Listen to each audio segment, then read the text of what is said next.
All right, so let's start with the big story that we are tracking on WION at this hour. The Israeli military has suffered its deadliest day since its offensive in the Gaza Strip. Now, 24 IDF soldiers, mostly reservists, reportedly were killed in the last 24 hours. The Israeli reservists were killed when a rocket-propelled grenade hit a tank that was guarding the Israeli forces. At the same time, an explosion also occurred in two buildings where the forces had planted explosives. Earlier, 3 Israeli army officers were killed during combat operations in southern Gaza.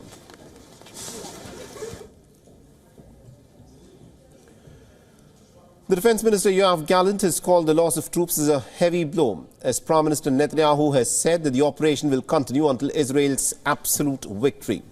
He's also said that a probe has now been ordered into this incident. The IDF is conducting a thorough examination of the disaster. We must learn lessons and do everything for the peace of our soldiers.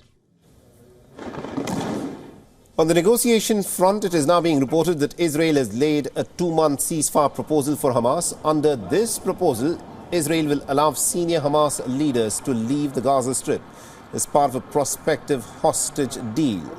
Now, attending a meeting in Cairo, a Palestinian representative at the Arab League said that the ongoing war in Gaza might be the last war in the enclave.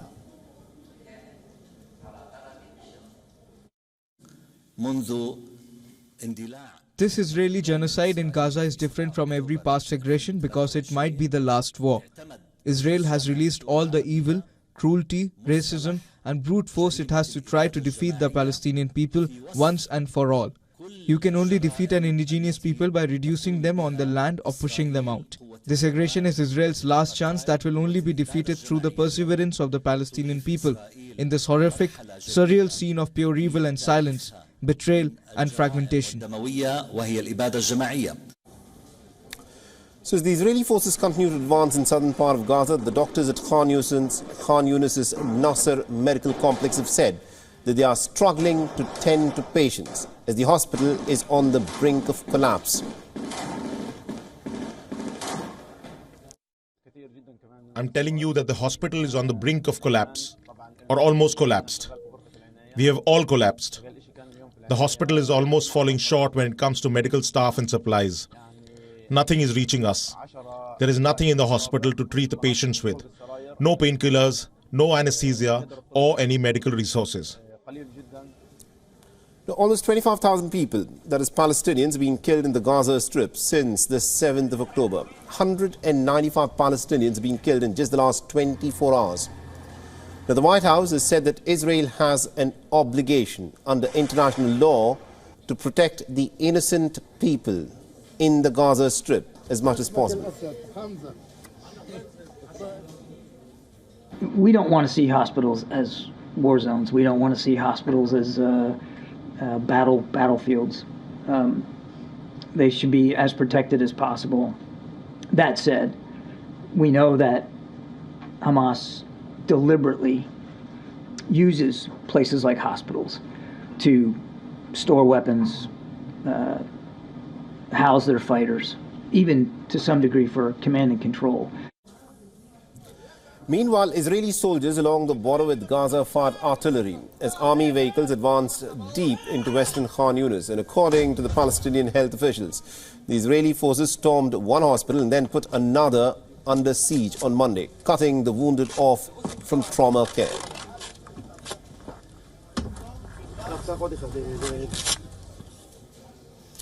And our correspondent Jody Cohen has sent us this report on Israel's military's deadliest day of war and also a potential ceasefire deal. Listen in to what she has to say. This has been called the deadliest day for Israel since the 7th of October, with over 20 soldiers killed and more injured. However, the government is unlikely to agree to a ceasefire right now, as that would leave Hamas in power on Israel's border. However, Prime Minister Netanyahu reportedly told hostage relatives that Israel has made a temporary ceasefire proposal. Now, this is said to involve a 2-month pause in fighting, the staged return of Israeli hostages in exchange for the early release of Palestinian security prisoners, as well as potentially Hamas's leaders being exiled abroad. At the same time, the EU has been considering a plan for a two-state solution, believing that a political resolution would resolve the conflict once and for all. Hamas, however, is said to reject a two-state solution. And while Netanyahu has rejected a Palestinian state without Israeli security control, commentators are suggesting Israel could agree to a Palestinian state with Israeli security oversight. And President Biden has commented on a number of UN states without militaries.